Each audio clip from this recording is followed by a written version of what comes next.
테스팅. 사도신경으로 신앙 고백 드림으로 새벽 예배 시작합니다.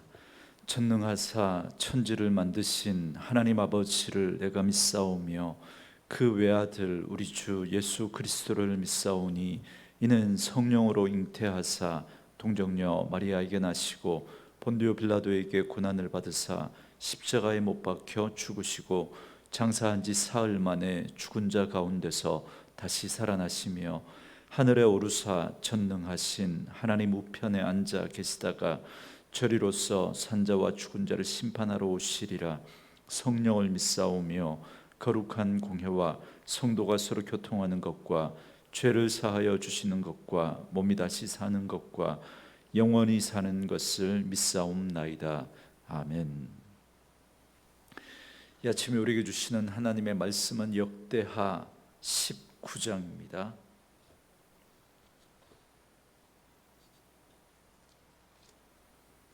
역대하 19장 4절에서 11절 말씀까지.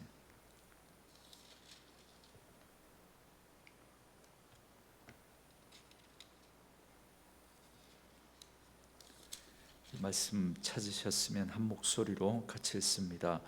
요사밧이 예루살렘에 살더니 다시 나가서 브엘세바에서부터 에브라임 산지까지 민간에 두루 다니며 그들을 그의 조상들의 하나님 여호와께로 돌아오게 하고 또 유다 온 나라의 견고한 성읍에 재판관을 세우되 성읍마다 있게 하고 재판관들에게 이르되 너희가 재판하는 것이 사람을 위하여 할 것인지 여호와를 위하여 할 것인지를 잘 살피라.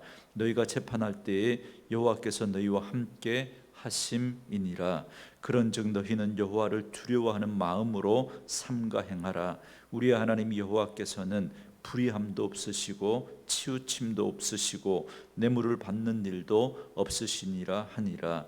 여호사밧이 또 예루살렘에서 레위 사람들과 제사장들과 이스라엘 족장들 중에서 사람을 세워 여호와께 속한 일과 예루살렘 주민의 모든 송사를 재판하게 하고 그들에게 명령하여 이르되 너희는 진실과 성심을 다하여 여호와를 경외하라.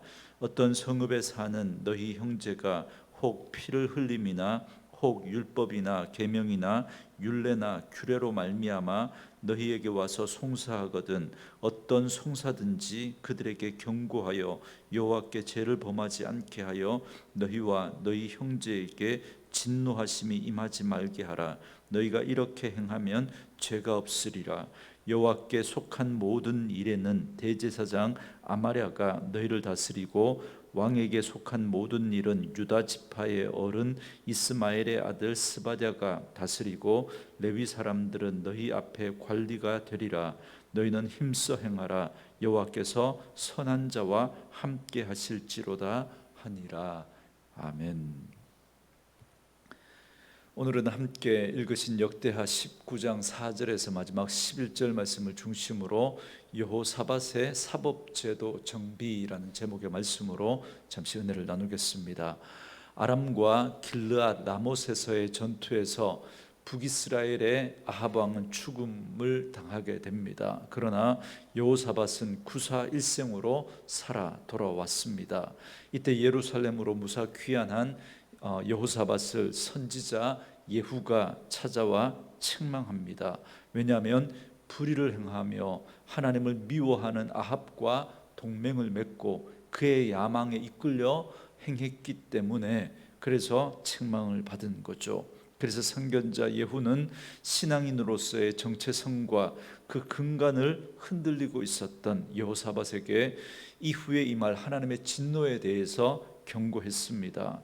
그러나 그 와중에서도 하나님은 여호사밧이 처음 왕위에 올랐을 때 다윗의 처음 길로 행하며 아세라의 목상을 없애고 마음을 다하여 하나님을 찾았던 때를 기억하면서 여호사밧이 회개하고 다시 여호와 하나님을 의지할 수 있도록 기회를 주셨던 걸 우리는 어제 살펴봤습니다. 그래서 오늘 말씀은 회개하고 다시 말씀의 자리로 돌아오는 여호사밧에 대해서 말씀해 주고 있습니다. 그래서 남유다 전역을 돌아다니면서 여호와 하나님에 대한 신앙을 다시 회복하기 위해서 헌신하는 이 여호사밧의 모습을 보게 됩니다. 이처럼 신앙의 개혁과 함께 재판 제도까지도 또 여호사밧이 개혁을 하는데요, 이를 통해서 하나님의 공의가 백성 가운데 실현될 수 있도록 사법제도의 개혁까지 단행하는 모습을 봅니다. 오늘 이 여호사밧의 모습은 하나님 앞에서 회개하고 돌이킨 자가 어떤 모습으로 행해야 되는지를 보여주는 모범이라고 할 수 있겠습니다. 그래서 오늘 본문은 선견자 예후로부터 말씀을 듣고 마음을 돌이켜 회개하며 다시 하나님을 올바로 찾는 여호사밧의 모습을 보여줍니다. 먼저 4절 말씀해 보시면, 여호사밧이 예루살렘에 살더니 다시 나가서 브엘세바에서부터 에브라임 산지까지 민간에 두루 다니며 그들의 조상들의 하나님 여호와께로 돌아오게 하고 그럽니다. 그러니까 여호사밧이 초기에 백성들에게 율법을 가르치기 위해서 각 지방에 율법학자들을 파견했던 것처럼 다시 율법 교육을 실시하는데, 그런데 이번에는 자신이 직접 브엘세바에서 에브라임 산지까지, 그러니까 유다 전 지역을 돌아다니면서 여호와 신앙의 중요성을 설파하면서 백성들을 하나님의 말씀으로 가르치고 여호와께로 돌아오게 했다는 겁니다. 왜냐하면 하나님의 말씀만이 우리를 바르게 세울 수 있기 때문에 그렇습니다.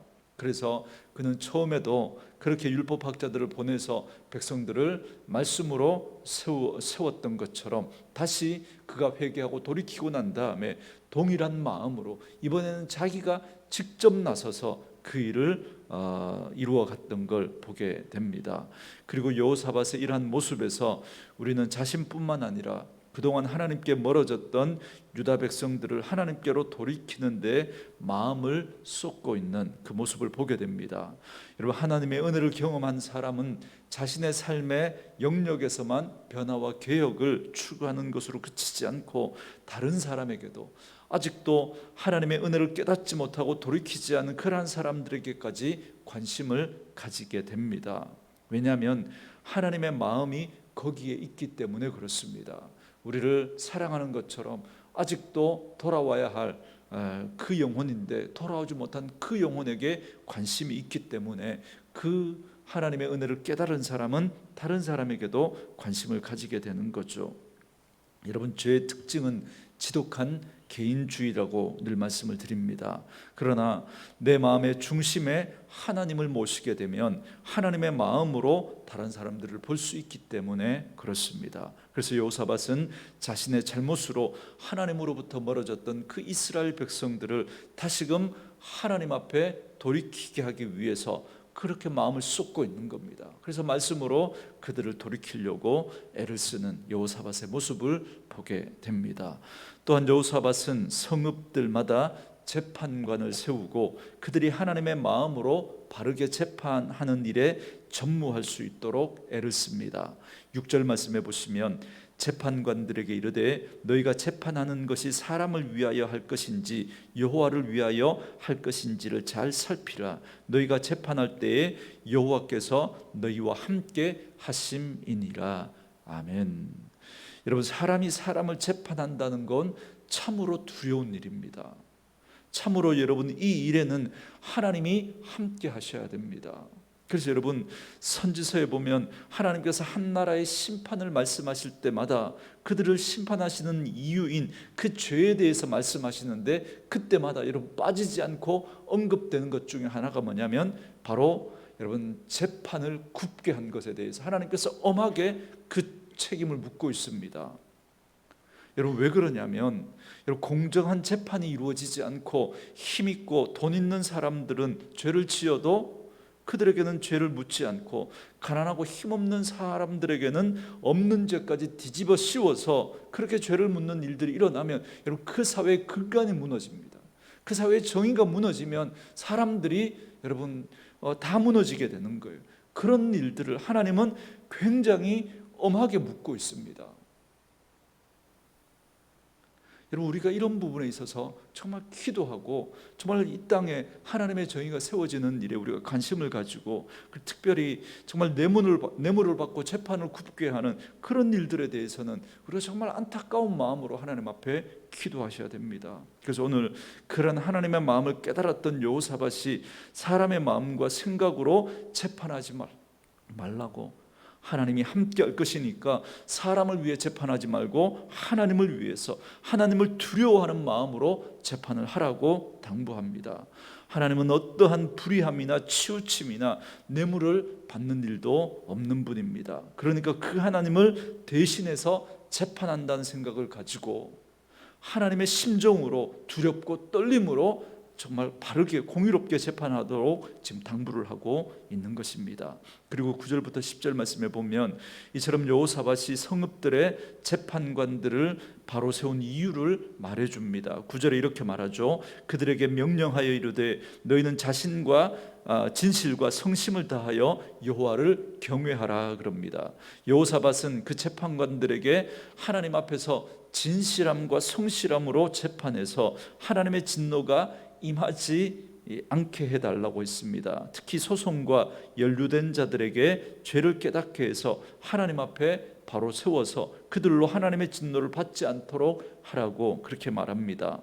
이처럼 여호사밧은 사법 제도를 제대로 정비해서 올바른 재판이 이루어지게 함으로써 백성들이 죄를 짓지 않고 하나님 앞에 바로 설 수 있도록 하려고 애를 썼던 겁니다. 특별히 11절을 보시기 바랍니다. 여호와께 속한 모든 일에는 대제사장 아마랴가 너희를 다스리고 왕에게 속한 모든 일은 유다 지파의 어른 이스마엘의 아들 스바랴가 다스리고 레위 사람들은 너희 앞에 관리가 되리라. 너희는 힘써 행하라. 여호와께서 선한 자와 함께 하실지로다 하니라 그럽니다. 여러분, 예루살렘도 레위 사람들과 제사장들과 족장들 중에서 사람을 세워서 하나님께 속한 일과 예루살렘 주민의 송사를 재판하게 했습니다. 여러분, 이건 오늘날 우리로 말하면 대법원이라고 말할 수 있겠습니다. 여러 성읍들에서 해결하지 못한 송사에 대해서 이 중앙재판소가 해결하도록 한 겁니다. 특히 그 중에 하나님께 관한 종교적인 송사에 대해서는 대제사장 아마랴가 담당하게 하고, 왕에 속한 일, 그러니까 일반 통치에 관한 그런 백성들의 송사에 대해서는 유다 지파의 스바랴가 담당을 하고 레위인들은 그를 돕는 관리로 세웠습니다. 이처럼 여호사밧은 여호와께 속한 일과 왕께 속한 일을 구별했습니다. 그러니까 하나님께 속한, 다시 말하면 이 영적인 일은 대제사장의 치리에 맡기고, 그리고 왕에게 속한 일, 즉 민사와 관련된 여러 가지 일들은 유다 지파의 어른인 이스마엘의 아들 스바랴가 치리하도록 맡겼다는 겁니다. 여러분, 이건 뭘 보여주는 거냐면 여호사밧은 하나님 앞에서의 자신의 자리와 위치, 그 한계를 분명히 했다는 겁니다. 그러니까 자기가 비록 왕이지만 종교적인 영역을 함부로 침범하지 않겠다는 겁니다. 사울이 사무엘 선지자를 기다리지 못하고 자기가 직접 번제를 드린 것 때문에 하나님 앞에 버림을 받지 않습니까? 그리고 히스기야 왕도 함부로 분향하다가 죄를 범하는 모습을 우리가 또 기억하고 있지 않습니까? 그렇기 때문에 여호사밧은 아무리 왕이라도 하나님의 자리를 함부로 넘보지 못하도록 그렇게 차단하고 하나님에 대한 순수한 신앙을 유지하도록 이런 사법 제도에 있어서도 개혁을 하면서 자기의 한계를 분명히 하고 있다는 걸 우리는 여기서 발견할 수가 있습니다. 그렇기 때문에 오늘 우리들도 마찬가지입니다. 뭔가 이룬 것 같고 원하는 것을 얻게 되면, 그래서 나의 영향력이 점점 더 커지게 되고 내가 원하는 대로 일이 되는 것처럼 느껴질 때, 여러분, 그때 조심해야 됩니다. 여러분, 이스라엘의 많은 왕들이 초기에는 정말 하나님 앞에 바른 마음으로 시작했다가 판판이 넘어지는 모습들을 우리가 얼마나 많이 봅니까? 우리가 한때 존경하고 정말 한국교회에 큰 영향력을 가지셨던 그런 분들이 말년에 가서 넘어지는 모습들을 우리가 얼마나 많이 봅니까? 여러분, 나의 영향력이 점점 커지고 내가 원하는 대로 일이 될 때가, 그때가 정말 위험한 때입니다. 자기가 높아지고 자기가 중심의 자리를 잡게 되면 그 교만이 다른 게 아니라 자기 숭배라고 하는 우상 숭배에 빠지게 되는 겁니다. 하나님이 가장 싫어하는 죄가 우상 숭배와 교만이라 그랬죠. 그 이유가 여러분 성격이 똑같기 때문에 그렇습니다. 하나님이 계셔야 할 자리에 다른 게 올라가면 그게 우상 숭배고, 하나님이 계셔야 할 자리에 내가 올라가게 되면 그게 교만입니다. 결국 교만은 자기 숭배라고 하는 우상 숭배인 겁니다. 그렇기 때문에 여호사밧처럼 하나님의 영역과 나의 영역을 구별할 줄 아는 지혜와 겸손이 필요합니다. 내가 감히 하나님의 자리에 앉고자 하는 교만을 버려야 합니다. 내가 내 인생의 주인 되어서는 안 됩니다. 특별히 우리가 교회를 섬기고 교회 일을 할 때 내 생각대로 내 결정대로 돼야 한다고 하는 그런 생각을 우리가 버려야 합니다. 늘 하나님의 마음이 무엇인지를 묻고 그 하나님의 마음을 살피고 하나님의 마음에 합한 그런 결정이 되어질 수 있도록 그렇게 우리가 마음을 모으는 지혜가 필요합니다. 저는 오늘 말씀으로 저는 이 말씀을 묵상하는 가운데 과연 하나님 앞에서 온전한 회개가 무엇인가 생각하게 되었습니다. 여러분, 회개가 회개다울 때는 범죄한 자리에서 떠날 때입니다. 그리고 동시에 있어야 할 자리에 바르게 서는 것이 진정한 회개입니다. 여러분, 오늘 여호사밧은 자신의 경건을 과시하다가 아합과 맺은 그 관계를 아픈 마음으로 돌아보면서 선지자 예후를 통해서 주신 하나님의 말씀을 가슴에 담습니다. 그리고 회개와 함께 처음 마음으로 돌아갑니다. 그리고 그 후에 나타난 일들은 그의 처음 시작과 다르지 않습니다. 그러니까 왕위에 처음 올랐을 때 다윗의 처음 길로 행했던 그 모습과 지금 회개하고 지금 여호사밧이 하고 있는 이 모습이 여러분 다르지 않다는 겁니다. 하나님을 향한 온전한 충성과 사랑으로 나타나고 있는데, 그런데 그것이 결국 말씀을 향한 충성과 사랑으로 지금 나타나고 있는 겁니다. 그렇기 때문에 하나님의 말씀을 가볍게 여기고 하나님의 말씀대로 행하지 않고 하나님을 사랑한다는 건 여러분 있을 수 없습니다. 그것은 단지 자신의 감정에 자기도 속는 거예요. 하나님 사랑한대요. 하나님을 누구보다 사랑한다고 그러고 그렇게 하는데, 그런데 보니까 말씀을 가볍게 여깁니다. 말씀대로 행하지 않습니다. 여러분, 그건 하나님 사랑하는 것이 아닙니다. 자기도 속는 거예요. 자기도. 참으로 하나님을 사랑하는 자는 말씀을 사랑하게 되고 말씀 앞에 두렵고 떨림으로 서는 것입니다. 이것이 진정한 회개입니다. 자신의 탐욕을 그대로 둔 채 후회와 한숨과 눈물로 얼굴을 적시는 것으로 여러분 회개했다고 착각하시면 안 됩니다. 죄악의 자리를 떠나서 다시 말씀의 자리로 서는 것, 돌아오는 것입니다. 그래서 그 하나님의 말씀 앞에 우리가 바른 모습으로 서야 하는 것이죠. 그것이 진정한 회개입니다. 저는 말씀으로 이 하루를 시작하는 저와 여러분에게 이러한 진정한 회개가 있기를 원합니다. 회개가 필요하지 않은 인생은 여러분 아무도 없습니다. 아무도. 그런데 하나님 앞에 요즘 내가 회개하는 기도가 없다면 여러분 돌아보셔야 됩니다. 내 중심에 하나님이 아닌, 말씀이 아닌 내가 자리 잡고 있는 것은 아닌가. 기도는 있는데 회개는 없습니다. 그렇다면 여러분 그 분명히 문제가 있는 거예요. 하나님 앞에 회개가 필요 없을 만큼 온전한 사람은 아무도 없기 때문에 날마다 말씀 앞에 우리를 점검하고 우리를 돌이키는 그 회개가 필요한데, 그런데 기도는 하는데 회개가 없다면, 내 원하는 것과 내가 바라는 것과 그러한 것들을 구하는 기도는 있는데 회개가 없다면 여러분 조심하셔야 됩니다. 그 중심에 말씀이 아닌, 하나님이 아닌 내가 있기 때문에 그렇습니다. 그리고 회개에 있어서 중요한 것은 눈물이 아닙니다. 그 회개를 통해서 나에게 나타난 변화가 있느냐는 겁니다. 그러므로 말씀으로 이 하루를 시작하는 저와 여러분들은 오늘 여호사밧과 같이 지혜와 겸손으로 하나님을 온전히 내 인생의 주인으로 모시고 하나님을 경외하고 죄를 멀리하시고 나아가 나 자신뿐만 아니라 다른 사람들까지도 하나님 앞에 바르게 세워가는 그런 저와 여러분 되어줄 수 있기를 주님의 이름으로 축원합니다. 오늘 주신 말씀을 생각하면서 우리 같이 찬양하시겠습니다. 내가 무엇을 가지고 요 앞에 나아갈까?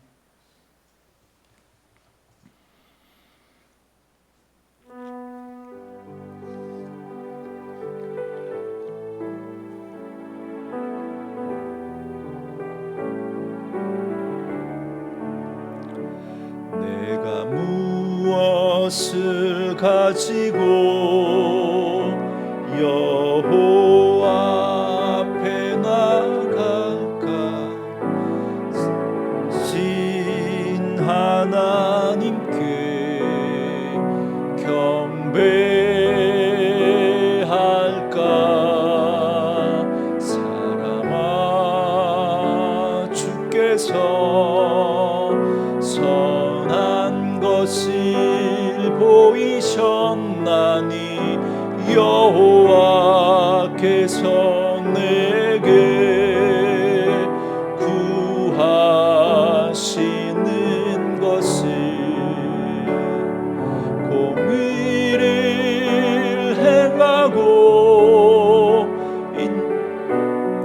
사랑하며 겸손히 내 하나님과 함께 행하는 것이라.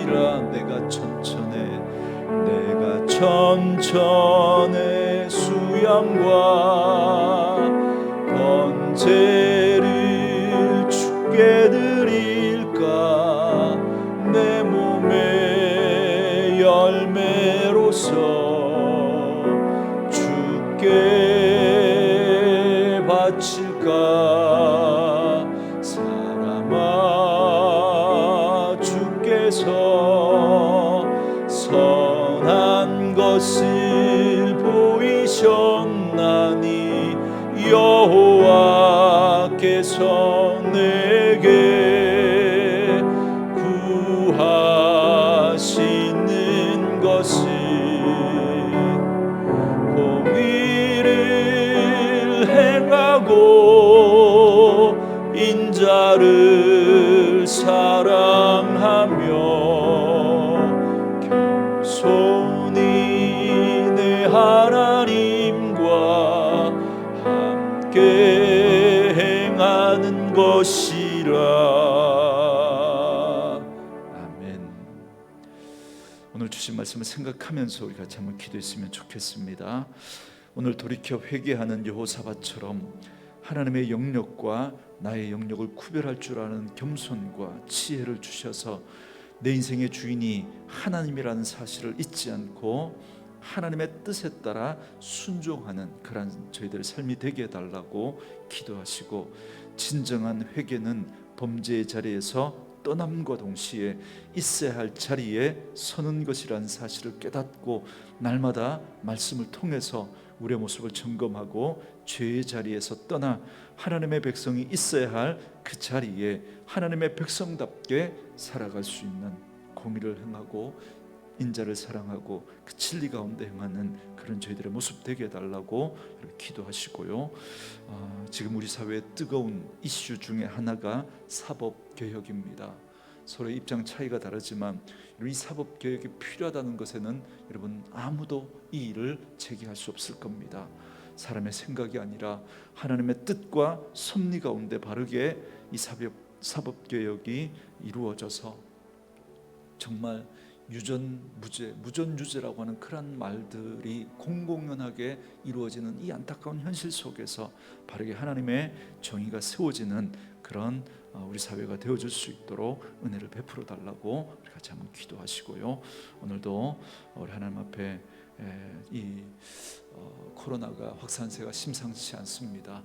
지금 서울에는 이제 2단계까지, 수도권에는 이제 격상을 하고 있는데 아직 대구 경북은 그만큼 심각하진 않지만 우리가 긴장을 늦추는 순간 또다시 또 우리가 모임의 제한을 가지게 되고 어려움들을 겪을 수밖에 없습니다.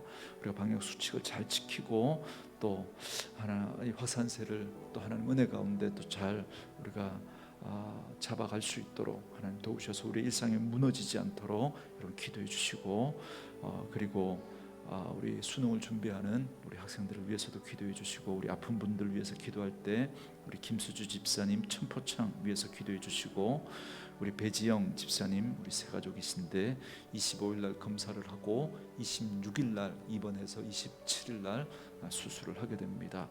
하나님의 은혜 가운데 잘 그 수술이 이루어지고 하나님의 귀한 뜻과 섭리가 이루어질 수 있도록 여러분 위해서 기도해 주십시오. 우리 같이 한번 주님 앞에 기도하며 나아가시겠습니다. 살아계신 아버지 하나님,